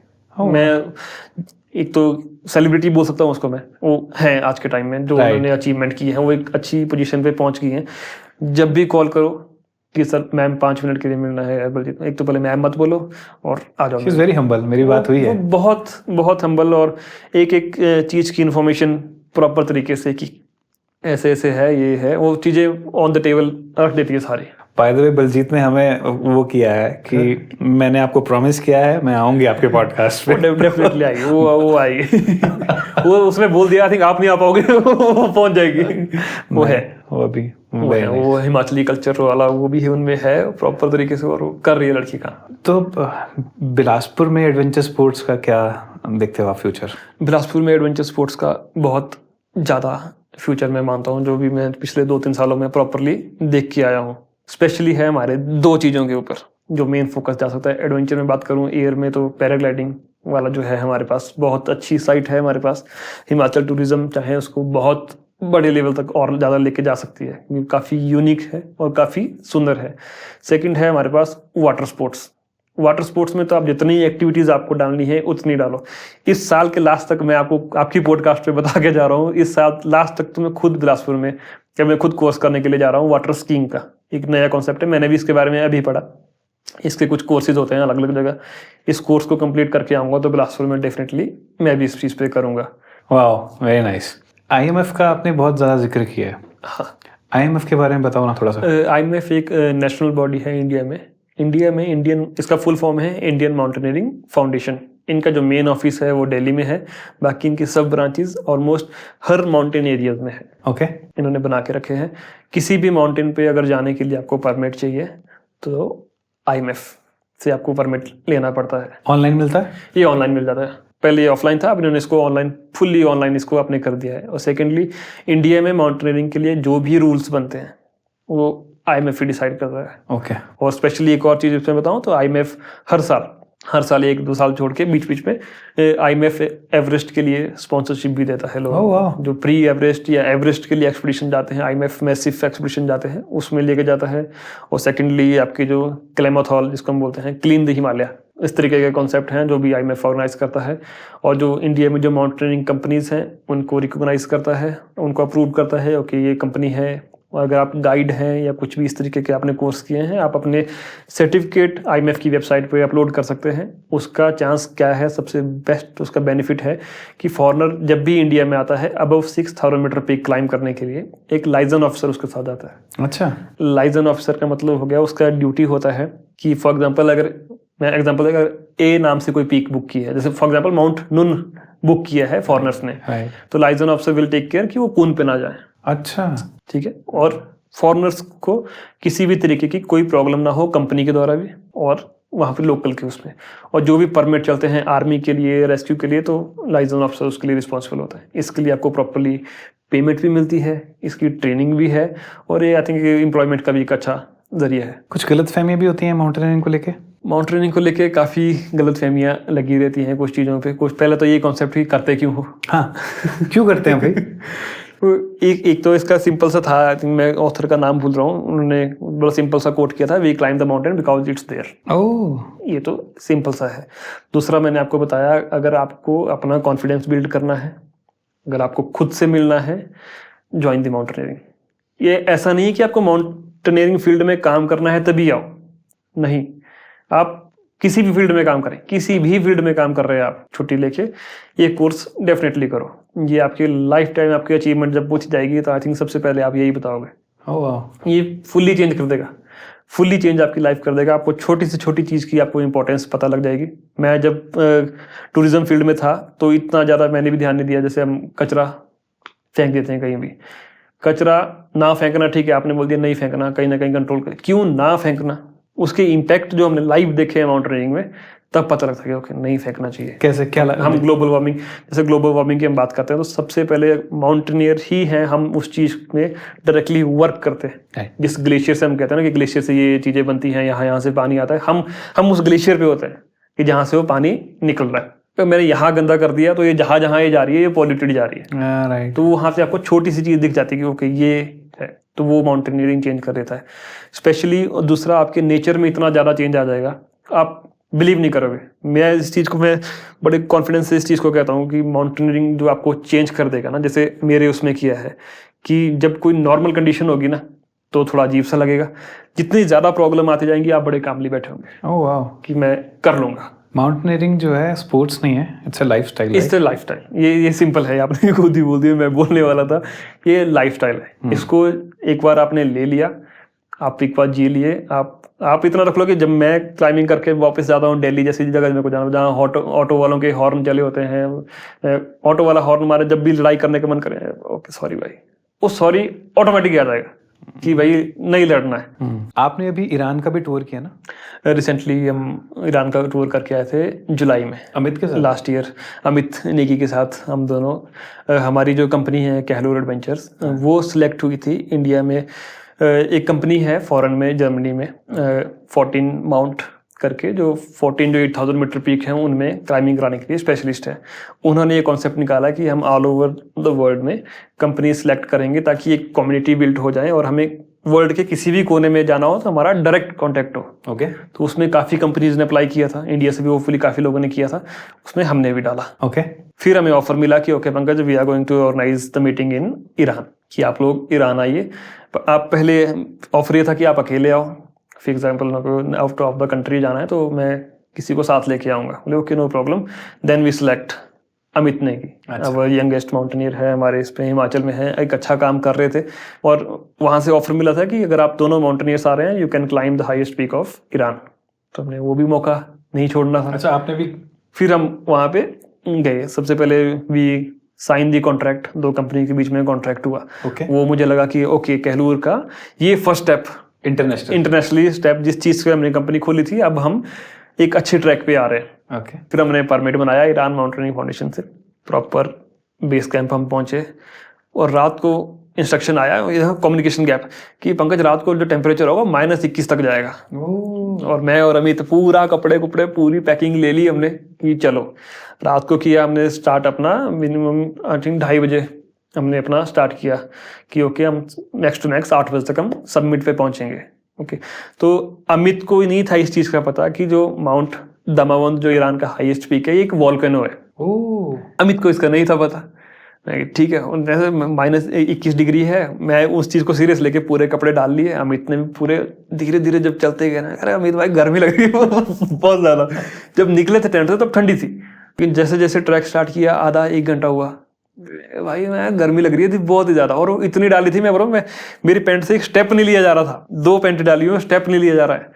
चले चले, मैं अमित के आगे के चलता हूँ, मैं करूँगा, तू आगे, मैं आगे चल रहा हूँ, तू पीछे पीछे मेरे आता रहे। फिर चले और अमित भाई हमारे पहले वहाँ पे पहुँचे, उन्होंने अपना सबमिट किया। फिर ऊपर से आवाज़ है, पंकज भाई कहाँ रह गए बिलासपुरी, आओ आओ। मैं कहा भाई आ रहा हूँ, यहाँ पैंट पे स्टेप नहीं लिया जा रहा है। और ऊपर जैसे मैं पहुँचा, सबसे पहला मेरा रिएक्शन क्या था कि मैं चला 2 पैंटें डाल के नीचे से, अमित ने भी उतनी। सबमिट पे इन्होंने क्या किया, जब टॉप पे ना वहाँ पे थोड़ा सा गर्म था। यूजुअली क्या होता है, जब हम इस हाइट पे पहुँचते हैं तो काफ़ी ठंडा होता है, बहुत ज़्यादा ठंडा होता है वाला। और वहाँ पे वो बिल्कुल उल्टा हो गया, वो था गर्म। अमित भाई शॉर्ट्स में आ गए और मैं सबमिट पे पहुंच रहा हूँ। मैं भाई ये क्या डाला है तूने? बोले यार गर्मी लग रही थी, मैंने ऐसा मैं फिर से डाल, फोटो लेने हमने। फिर वो किया, वैसे वैसे हमारा प्रॉपरली सबमिट किया हमने प्रॉपर से। अमित को मैंने बोला कि ये वॉल्केनो है, इस पे इतना जल्दी मत चल, प्रॉब्लम होगा बॉडी में। ओ नहीं, वॉल्केनो में क्या होता है, वो धुआं निकलता है, स्मोक निकल रहा है। भाई जी चले गए, देख रहे हैं क्या है। जैसे वो स्मोक गया अंदर, ओ वॉमिटिंग स्टार्ट। कि ये सबमिट के बाद, सबमिट सक्सेसफुली उन्होंने किया। जब नीचे डिसेंड कर रहे थे, मैं कहा सबमिट करना नहीं होता माउंटेनिंग में, नीचे भी पहुंचना है। बोले हाँ भाई बस यही करना है अब। फिर जल्दी से, इतना जल्दी उन्होंने अपने आप को फिर से एनर्जेटिक किया और बढ़िया बेस कैंप आए। फिर जब हम माउंटेनिंग ऑफिस में गए जहाँ से मैंने परमिट लिया था, उन्होंने कहा कि तुम दोनों फास्टेस्ट बने, हाँ तुम इंडिया के पहले यहाँ पे आए, जिन्होंने इसको 1 ही दिन में कर दिया। Very nice. ये एक हमारे पास अपॉर्चुनिटी 2 हो गई कि हमने एक पीक वहाँ की क्लाइम की, और मैं अंदर से खुश की पीक भी क्लाइम हो गई और बिजनेस भी कि एक अच्छा टाई अप हमारा हुआ है। तंजानिया में हमारा अपना ऑफिस है, अपना स्टाफ हमारा बैठ रहा है वहाँ पे। यूके में हमारा अपना ऑफिस है, एल्ब्रूज रसिया में हमारा अपना ऑफिस है। तो आप इन कंट्रीज में जाओ तो कहलूर का अपना कैबिन, अपना ऑफिस, अपना स्टाफ वहाँ बैठा हुआ है। Very nice. सो बिलासपुर या हिमाचल का कोई यूथ आपके साथ, अगर कोई यंगस्टर आपके साथ जुड़ना चाहे कहलूर एडवेंचर्स के साथ, हमारी वेबसाइट पे विजिट करें, वहाँ पे पूरा इन्फॉर्मेशन हमने माउंटेनियरिंग के बारे में दिया है। हिमाचल का है कि अगर हिमाचल के लोगों को माउंटेनियरिंग फील्ड में आना है, कुछ गाइडेंस, उसका गाइडेंस तो सिंपली है कि मोस्टली मैं आपको बताऊं पर्सनली, मोस्टली जो डिस्ट्रिक्ट्स हैं हमारे, जैसे मंडी ले लो आप, हमारा यहाँ पे किन्नौर ले लो, शिमला ले लो, सोलन के ये लोग जो हैं, कुल्लू वाले, ये लोगों को एक अच्छा खासा इन्फॉर्मेशन है इस फील्ड के बारे में। आई थिंक मेरे से ज़्यादा ही है उन लोगों को। लैक जो कर रही है वो डिस्ट्रिक्ट जैसे हमारा नीचे हो गया, हम लोग बिलासपुर, ये इस चीज़ में ऊना वाले, हाँ स्पेशली ऊना वाले, हाँ ये है ऊना हमीरपुर, ये लोग इस चीज़ में उस लेवल पे नहीं आए। हाँ। ये जो डिस्ट्रिक्ट है, जितना मैंने 3-4 सालों में देखा, ये जो डिस्ट्रिक्ट है ये है आर्मी की ओर ज़्यादा। हाँ। माउंटेनियरिंग का या तो पता नहीं है मेरे ख्याल से, क्योंकि मुझे लगता है अगर मैं बिलासपुर का पहला हूँ तो इसमें एक तो खुशी मानने वाली बात भी है कि पहला हूँ, कहीं ना कहीं ये लैक भी है कि ऐसा कैसा हो गया कि पूरी डिस्ट्रिक्ट में कोई करने नहीं जा रहा, राइट, और कोर्स में। तो ये है स्पेशली बिलासपुर में। जैसे मैं बात करूँ, मैं सुबह सुबह वॉक पे निकलता हूँ मिनिमम 4-5 बजे, मैं अपना साइकिलिंग वगैरह वहाँ करता रहता हूँ, वॉक भी वहाँ करता हूँ। तो अगर आप बिलासपुर आप भी कभी जाएँ, आप मॉर्निंग में 4 बजे अगर आप जाओगे ना, तो चांदपुर ब्रिज पे आपको मिनिमम 30 से 40 लोग वहाँ पे रनिंग करते दिखेंगे। लूणू ग्राउंड में 1 से 1 लोग दिखेंगे वहाँ पे क्लाइंबिंग। बाय द वे एक चीज और बता दूं आपको, जो आप चांदपुर ब्रिज की बात करो, 4-5 बजे एक ठाकुर रेसलिंग एकेडमी वाला भाई है अपना, उसके जो यंग बच्चे हैं वो 4 बजे उठा के उनको चला होता है, उसी टाइम पे वो लोग उस चीज की तैयारी करते हैं। मैं जब देखता हूँ एज ए माउंटेनिंग, जब मैं माउंटेनिंग करता हूँ तो मोस्टली हमारे जो डिस्ट्रिक्ट है, जैसे किन्नौर डिस्ट्रिक्ट है, ये जो अपर शिमला वाले जो लोग हैं, ये बहुत फास्ट इस चीज़ को करते हैं, राइट, क्लाइंबिंग करना, सामान था लोड करना। लेकिन जब मैं बिलासपुर में देखता हूँ तो मुझे लगता है कि इनमें ज़्यादा पोटेंशियल है बिलासपुर में। पर यहाँ प्रॉब्लम क्या हो रही है कि या तो आर्मी नहीं हुआ तो बद्दी, बदी कुछ और देखेंगे, ठीक है। पर मेरा मानना है कि अगर ठीक है आर्मी में हुआ तो तब तो वेल एंड गुड, तब तो इसके आगे तो क्या क्या ही चाहिए इसके आगे। पर अगर नहीं हुआ, बाई चांस अगर ऐसा नहीं हुआ है, तो आप इस फील्ड में आ सकते हैं with similar feeling. Okay, similar feeling आपको, बस मैं ये कि आपको सिर्फ ड्रेस नहीं दी जाएगी, बाकी जो सोल मिलेगा वो आर्मी वाला ही मिलेगा। इतना है कि आप उसमें आए। तो यही है कि बिलासपुर के जितने ज़्यादा लोग आ सकते हैं इस फील्ड में, उतना ज्वाइन करो। कोई गाइडेंस चाहिए तो वेबसाइट हमारी विजिट करो, वहाँ पे मेरा नंबर भी है, कांटेक्ट करो। कुछ भी इन्फॉर्मेशन चाहिए हो तो डेफिनेटली उसमें हेल्प करेंगे। बहुत ही बढ़िया। तो पंकज, आज आप यहाँ आए और आपने बहुत सारे हमारे गलत फहमियाँ जो माउंटेनियरिंग से रिलेटेड हैं उनको भी दूर किया और बहुत सारी इन्फॉर्मेशन हमें दी माउंटेनियरिंग की। और बहुत सारी ऑडियंस जो ये पॉडकास्ट दिख रही है, आई एम श्योर आपको भी बहुत सारी चीज़ें नई नई पता चली होंगी। हाँ, if you are a youngster youth, आपको अगर इनके साथ कनेक्ट करना है तो उन्होंने बता दिया कि कैसे कनेक्ट हो सकते हो आप। बाकी ऑल द बेस्ट आपको आपके अपकमिंग प्रोजेक्ट्स के लिए। आपसे मिलकर बहुत बढ़िया लगा। Thank you so much. The Himachali Podcast.